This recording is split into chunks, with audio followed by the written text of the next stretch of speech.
Bio Bio TV, con el auspicio de Melipaz para el estrés y Valupaz para el insomnio de NOP Laboratorios, presenta el comentario de Tomás Mochati. Logra una vida tranquila naturalmente con Melipaz y sin insomnio con Valupaz. Melipaz tranquilizante que calma la ansiedad, controla el estrés y alivia el colon irritable. Valupaz, medicamento natural para el insomnio. Induce tu sueño y buen dormir de forma natural. No provocan dependencia. Para adultos y mayores de 12 años. Venta en todas las farmacias del país y en farmacias independientes.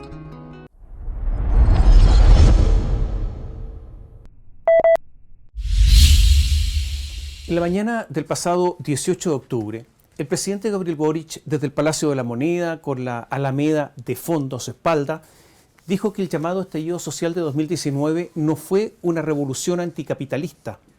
Hasta ahora, el discurso era otro. A ver, hagamos un poco de historia. Chile, hasta el año 1973, era un país profundamente estatista. La derecha de la época lo era estatista. Y Eduardo Frei Montalva también entendía que el Estado debía tener un rol preponderante en la sociedad. No solo eso, era colectivista. La democracia cristiana, con él a la cabeza, propugnaba el socialismo comunitario. Por eso, la reforma agraria no entregó ningún título individual de dominio, sino que se crearon los asentamientos campesinos, una propiedad colectiva, una especie de kibutz criollo. Y todo eso fracasó. Y esto lo quiso profundizar Salvador Allende. Salvador Allende estatizó la banca, por ejemplo. Y como no tenía mayoría, se habló mucho de las tres áreas de la economía, en las que el sector privado tendría plenitud solo en un tercio. El ejército tenía generales, o en general era totalmente estatista. El golpe militar fue, entre otras cosas, el inicio de un ensayo, uno más en Chile. Fue una revolución en forma y una revolución capitalista. Nos convertimos en un tubo de ensayo. Finalmente, si el asunto iba mal, a nadie le importaría mucho en el mundo. Por eso Chile fue antes que Estados Unidos, o el Estados Unidos de Ronald Reagan, o la Gran Bretaña de Margaret Thatcher. La revolución capitalista empezó a hablar de Estado subsidiario, del mercado como el mejor asignador de recursos, de ventajas comparativas. La palabra emprendedores se tomó la agenda. Dijeron que el mérito reditúa. Se habló de un Chile no de proletarios, sino de propietarios. Los más viejos, y con buena memoria, se deben acordar de todo esto. Se dijo que el Estado debía ser pequeño y eficiente, pero siempre pequeño. Esta revolución capitalista fue apuntalada por ¿quiénes? Por la concertación, ahora con el aura de un régimen democrático. A las privatizaciones de Pinochet, la concertación le agregó la privatización de carreteras, de puertos, de empresas de agua potable, o sea, privatizó lo que quedaba. Es verdad que surgieron cuestionamientos. En su excelente y reciente libro, La historia oculta de la década socialista de Ascanio Cavallo y Rocío Montes, ellos nos refrescan la memoria cuando recuerdan los inicios de la lucha entre autocomplacientes y autoflagelantes. Más allá de constatar que connotados supervivientes adherentes a la revolución capitalista, o sea, autocomplacientes, ahora antes del último plebiscito, se habían transformado en intensos argumentadores del apruebo. Más adelante volveremos a tocar este punto. Pero lo cierto es que los autoflagelantes, aunque querían dar un rol activo al Estado, decían, escuche bien, que no es necesario ni conveniente que el Estado ejerza labores productivas. O sea, eran moderados para los tiempos que hoy corren. Imagínense usted los autocomplacientes de esa época y la pirueta parabólica que algunos se acaban de dar ahora. Es verdad que hubo otra vertiente de la izquierda que quería intervenir la economía. Era crítica de la globalización y la política de los consensos, pero esa izquierda fue siempre en esos tiempos minoría. ¿Y Bachelet fue autocomplaciente? En la práctica, en su primer gobierno sí lo fue. Recordemos que gobernó con una extraña construcción política. Y digo construcción porque no fue un partido, no fue un movimiento, no fue un centro de pensamiento. fue un grupo de concertacionistas técnicos, liberales, algunos dirán un grupo de poder, y estaban entre los más capitalistas de la concertación. Se llamaron Expansiva. Bachelet gobernó con ellos en el primer gobierno. O sea, Bachelet ocultó con mucha habilidad lo que realmente pensaba. Fue la victoria de Sebastián Piñera lo que permitió que los autocomplacientes se desplomaron, porque no iban a permitir la concertación que ganara la derecha, y obtuvieran finalmente una victoria los críticos, los autoflagelantes. Y eso dio lugar a la nueva mayoría, a la segunda victoria de Bachelet, ya ahora ella sincera en cuanto a expresar sus convicciones. La nueva mayoría permitió al Partido Comunista llegar al gobierno y logró que la democracia cristiana, ya alicaída, se convirtiera en una especie de partido menor, una especie de acólito político. Fue la revolución capitalista la que permitió la victoria por primera vez desde 1958 de un presidente de derecha, Sebastián Piñera, en 2009. Esta revolución capitalista comenzó a terminar con el segundo gobierno de Bachelet y tuvo, como casi siempre ocurre, un intento restaurador bajo el segundo gobierno de Sebastián Piñera, una especie de estertor antes de fenecer. Ese gobierno, en la práctica, no duró los 4 años, sino que después del estallido social, devino en un parlamentarismo de facto, gobernó el Parlamento. De hecho, se quiso formalizar la caída de Sebastián Piñera destituyéndolo en una operación en la que estuvo todo el Frente Amplio, incluido Gabriel Boric, el Partido Comunista y algunos parlamentarios del PPD, del Partido Socialista e incluso demócratas cristianos. Este fue el quiebre. Mucha tinta se ha empleado para explicar causas y razones. No son 30 pesos, son 30 años, fue la forma de metaforizar todo. El slogan o el grito de batalla dirán que fue otros.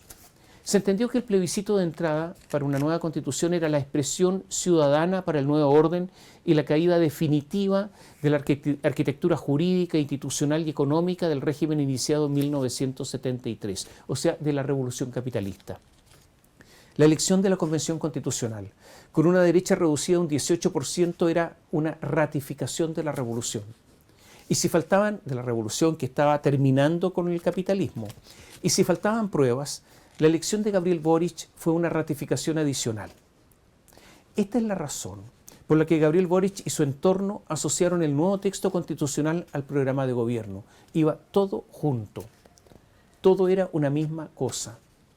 Al Frente Amplio y al Partido Comunista les gustaba el texto constitucional tal como estaba, sin ninguna modificación. A Gabriel Boric también. Un texto que rompía no solo con el pasado reciente, sino con toda la historia chilena. La llamada era a refundar el país. Eso significaba la hoja en blanco. Nada de historia, nada de aprendizajes adquiridos, nada de tradiciones, porque había que romper con el pasado. Se llamaba entonces ustedes lo escucharon muchas veces, a superar el capitalismo, que hoy es llamado neoliberalismo. Era terminar con la revolución pinochetista. La palabra superar en este lenguaje significa siempre terminar. O sea, había que terminar con el capitalismo. En el programa de Gabriel Boric para las primarias, que ganó a Daniel Jadwe, ya manifestaba su apoyo, por ejemplo, a una constitución que en ese momento no tenía ni siquiera una palabra escrita, porque había un plan, había un camino y había un objetivo. El plebiscito del pasado 4 de septiembre, con la victoria enorme del rechazo, ¿cambió las cosas? Sí, claro que las cambió, pero posiblemente no tanto. Veamos. El plebiscito produjo una derrota del Frente Amplio, del Partido Comunista y de Gabriel Boric en particular, convertido en líder del apruebo. Si no hubiera cambiado las cosas, si no hubiera existido esa frenética e infantil, un poco patética carrera que se ha producido en los últimos días para borrar mensajes de Twitter, ¿eso se habría producido si hubiera ganado el apruebo o no? O sea, ministros como niños ahora borrando Twitter. La ministra Antonia Orellana eliminando todos sus tweets que tuvieran la palabra Paco, por ejemplo. Todos los que tuvieran la palabra Paco los eliminó y fueron hartos. La ministra de Cultura, Julieta Brodsky, borrando un tweet que decía: cállate y déjanos celebrar delincuente tal por cual. no voy a decirle el garabato, y se refería a Piñera, el día de la marcha del 25 de octubre de 2020, mientras el ministro de Economía, Nicolás Grau, borró pacos criminales y asesinos y que el pueblo tiene todo el derecho a odiarles.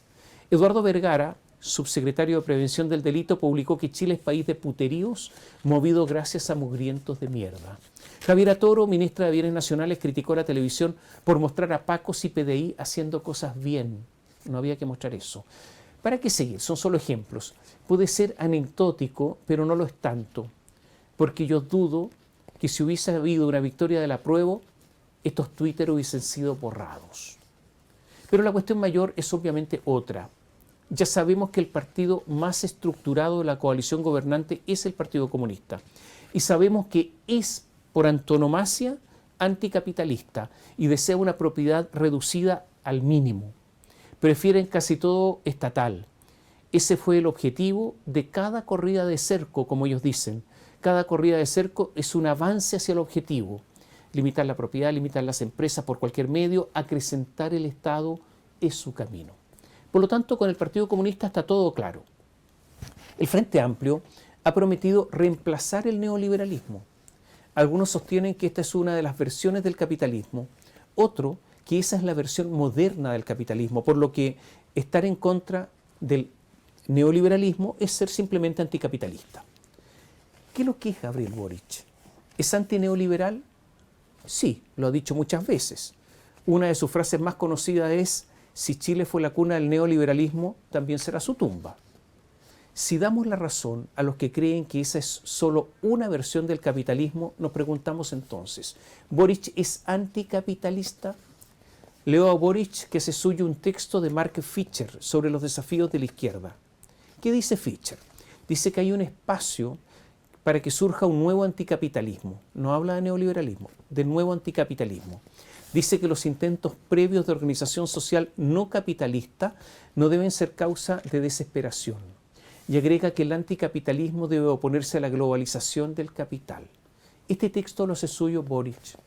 En una entrevista a la BBC, Boric dijo que aspira a una forma de organización que vaya más allá del capitalismo, porque las políticas neoliberales en Chile redujeron el Estado a su mínima expresión y generaron un individualismo radical. Es verdad que leyendo todo lo que ha escrito o dicho Boric se entiende poco en lo que cree. Lo que sí se sabe es que plantea un camino largo, progresivo, pero ¿para llegar dónde? Por lo pronto, el programa de gobierno plantea mucho Estado, plantea la creación de muchas empresas y organizaciones estatales, en la construcción, inmobiliaria, fundiciones, eléctricas, bancos, litio, administración de pensiones, internet, ferretería, farmacias, empresas municipales, medios de comunicación, plantea el fin de las AFP, plantea un sistema único estatal de salud y el fin de las ISAPRE, las que solo tendrían una función de una aseguradora adicional, por lo que muchas desaparecerán. Y un aumento de impuestos que llegaría, contando todos los impuestos, a bastante más del 50% de los ingresos. Lo que sí es que el sistema político del proyecto constitucional derrotado, que fue criticado por muchos sectores, tenía el peligro de establecer un régimen que permitiera gobernar a un solo sector alterando las reglas de la democracia. Pero eso ya es otra cosa. Era el dominio político y progresivo y también económico, o sea, político y económico. Pero volvamos al principio. Si se estimó por parte de la élite gobernante que el plebiscito de entrada, la elección de constituyentes, la elección de Gabriel Boric junto al Frente Amplio y el Partido Comunista, el texto constitucional que se propuso, eran manifestaciones macizas de antineoliberalismo y por lo tanto una gran victoria de sectores del Frente Amplio y del Partido Comunista. ¿Cómo se entiende que ahora Gabriel Boric diga que el estallido social no fue una revolución anticapitalista? ¿Es que es una asimilación de la derrota en el plebiscito tipo mazazo? ¿Es un reconocimiento que los efectos del golpe militar con su revolución capitalista siguen vigentes profundamente? ¿Es una constatación de sus propios límites? ¿Es una retirada táctica a la espera de otra oportunidad? El Comité Central del Partido Comunista tiene clarísimo que en el plebiscito perdieron una gran oportunidad. El Comité Central fue claro, dijo hace pocos días que el ciclo político iniciado con las luchas neoliberales al comienzo de la transición política, o sea, en 1988, se remontó allá, y que tiene su punto de inflexión el 18 de octubre de 2019, con el levantamiento popular que cristaliza con una ruptura constitucional y con la orientación transformadora de fuerzas sociales y políticas no ha terminado, disponiéndose, dijo, a la continuidad de la lucha por una nueva constitución y a identificar los riesgos de la derecha y sectores neoliberales, y el Partido Comunista además anuncia un plan nacional de masas para retomar la iniciativa política. O sea, el Partido Comunista lo tiene claro, que aquí terminó un ciclo, que hubo un quiebre institucional, que hubo una derrota, pero que no han perdido y que tienen esperanza en tener una nueva constitución más o menos con ellos, etc. El Partido Comunista entonces está claro, y Guillermo Teller, su presidente, lo explicitó. Dijo, fue una derrota política lo del plebiscito, pero no estratégica. O sea, el Partido Comunista va a seguir con esta política de masas. Todavía hay caminos para obtener la victoria. ¿Qué es el Plan Nacional de Masas? Bueno, todos lo sabemos. La calle, las marchas, las huelgas, la presión, porque así, repito lo que dicen, recuperarán la iniciativa política. Y Camila Vallejo, la vocera del gobierno militante comunista, es una vocera equilibrista, tendrá que explicar todo, lo de aquí y lo de allá. Entonces, el Partido Comunista lo tiene claro, pero ¿y Boric lo tiene claro? Es evidente, yo diría que ha hecho una constatación un poco tardía, una constatación de una obviedad, que el capitalismo o neoliberalismo, como se le llame, está íntimamente vinculado al derecho de propiedad y que es contrario al colectivismo. Por eso, en la campaña para el plebiscito caló tan hondo que no se asegurara en forma explícita en el texto constitucional que la política de viviendas sociales no iba a asegurar entregar viviendas con título de dominio. Las explicaciones fueron confusas, desde que era una fake news hasta que en países desarrollados se entregaban viviendas que al morir el beneficiario devolvía al Estado, o volvían al Estado. Eso no bastó. También eso de que los fondos de pensiones son míos. Y la pregunta, y lo que todavía no es suyo, el futuro 6% adicional, también es mío. Todo es mío y de nadie más. Y yo tengo derecho a elegir entre sistema público y privado, porque si puedo, me voy al privado, por ejemplo, en materia de ISAPRE. Y eso de que pueden expropiar sin pagar el valor de mercado, como explicitó George Jackson, malo, muy malo. Todo esto, esta oposición que hubo muy masiva a este tipo de cosas, debe haber calado hondo en los anticapitalistas, Boric incluido. Sin embargo, para la izquierda, y por eso esta declaración posiblemente del 18 de octubre, pero para la izquierda yo diría que no todo ha sido derrota, porque que la derecha haya aceptado instaurar un Estado social y democrático de derechos es una gran victoria de la izquierda. Eso de ingresar estructuralmente a un Estado socialdemócrata es una derrota importante para los sectores de derecha. De hecho, en Francia e Italia, por ejemplo, y por distintas causas históricas, la derecha es más bien estatista. Son países, es verdad, con ciudadanías más integradas que la nuestra. Pero el asunto es que se debe lograr una integración cultural y no solo económica, porque si no, será solo una transferencia de recursos, una especie de clientelismo permanente. Y eso parece que no está en el radar. Este sistema socialdemócrata tiene esa ventaja, pero tiene la gran desventaja de que posee una gran dificultad para emprender y para crear. Hay pocas nuevas empresas y comenzar de cero en esos países es muy difícil. Por eso tienen crecimientos económicos escuálidos, han perdido competitividad a nivel internacional. Los jóvenes se van de muchos de esos países porque no pueden despegar. Es algo así como repartir lo que hay y lo poco que se vaya agregando por el crecimiento menguado. En Chile, algo así se expresó con la frase burda de que hay que comprar paz social. El problema es que con nuestro nivel de desarrollo, de PIB per cápita, por ejemplo, lo que hay será insuficiente y eso generará muchas tensiones. Pero pese a todo esto, la victoria de la izquierda ha sido importante porque más allá del plebiscito, más allá de lo que dijo Gabriel Boric, ha logrado una victoria cultural. Y a no engañarse, la izquierda perdió el plebiscito por torpezas, excesos, mentiras burdas, representantes impresentables, un texto alejado de la realidad. Pero uno se imagina que si hubiesen sacado algunas cosas, eliminado algunas cosas de esa Constitución y con una convención más ordenada, sospecho que la prueba habría ganado. La violencia del 18 de octubre, esta es una noticia mala para Chile, fue de quienes, de grupos anarquistas, de barras bravas y los de siempre, que a la menor oportunidad están dispuestos a saquear violentamente si hay posibilidades ciertas de impunidad. Es lo que pasó, por ejemplo, en el terremoto del año 2010. Hay un montón de lumpen por ahí, como dice Lucio Porto. O sea, mucho responde a un asunto cultural. El gobierno, mientras tanto, está formado por dos coaliciones. Y es verdad que el socialismo democrático, formado por el Partido Socialista y el PPD, son los herederos de la concertación en el gobierno. Y es verdad que han sido menospreciados ética y políticamente. Y es verdad que los necesitan y también los usan. Y también es verdad que muchos de ellos que se habían mostrado moderados, que se habían renovado, algunos dirán ayornado, ya en caída descendente de la vida y en una especie de influjo vital propio del final, se tiñeron esos señores moderados nuevamente de rojo y se pusieron revolucionarios y entusiastas antineoliberales en la última hora, cerca del final, reverdeciendo aventuras juveniles. Dicho eso, como antes lo señalamos en otra columna, el gobierno hoy tiene dos corazones, tiene dos almas y hay una grieta entre ellas. El próximo miércoles se iba a celebrar una cita en el Cerro Castillo liderada por el presidente con representantes de estas dos coaliciones. La cita se suspendió porque el clima no está para encuentros. El presidente comienza a no servir de puente. Pese a todo lo dicho, la declaración del presidente Gabriel Boric de que el estallido no fue contra el capitalismo es de enorme importancia. Significa, aunque sea temporal, aunque sea por ahora, una renuncia.